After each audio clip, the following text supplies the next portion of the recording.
Welcome back, everybody, to another episode of the GameCast Release Radar. I am Snowy, otherwise known as Count Fracula, and I've got some good releases for you today.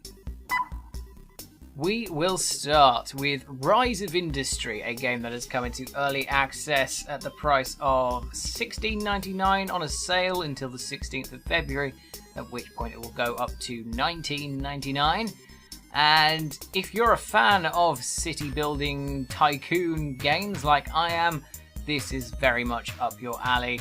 It is just one of those. If you've ever played Parkitect, which is one of the modern roller coaster games, it's actually pretty good. It reminds me very much of that sort of smooth, angular and nice.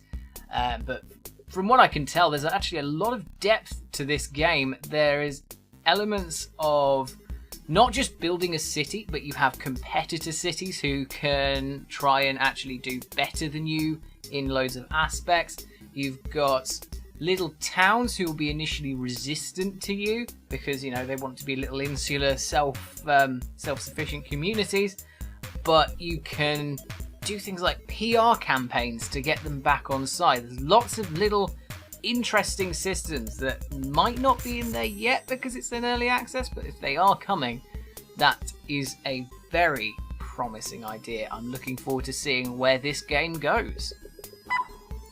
Now for a game called BreakArts 2, and this just struck me when I saw it as a game that Mark would like, and the reason for that is because it is a racing game that is also a Gundam mech style game, and for some reason is also like Kerbal Space Program. Very weird. It's just off the wall and I quite like it. It's priced at £11.39 and you play the game by building up this mech robot that you use to race through a series of courses against other players. The mech also has battle capabilities, so you can attack the other racers and hinder them in ways along the lines of games like Carmageddon and Death Race, because I think that had a game. All those kinds of weird things, and just to be honest, the thing that sells me on it is the Kerbal Space Program element where you're building all of these different things that this mech can do, and it looks like a very versatile system. And yeah, at £11.39, it's certainly a weird little thing that I might see Mark reviewing at some point. So I'm definitely going to forward him a link to it. The next game I'm going to talk about is a VR racing game. There's a couple of racing games on the list that's surprising me a little bit this week, called Sprint Vector. Now, VR racing games do play in a little bit of a weird fashion because of the way you have to work around it. It's usually movement with your arms, and that corresponds to your speed. And, you know, it could go one of two ways, really. It could go very well or very poorly, but according to the very positive reviews, it's obviously gone quite well. Priced at £18.39 on a little sale at the moment until the 15th of February, where it'll go up to $22.99. A little bit expensive, but, you know, it's a VR title. They do take a little bit more development than the standard indie title.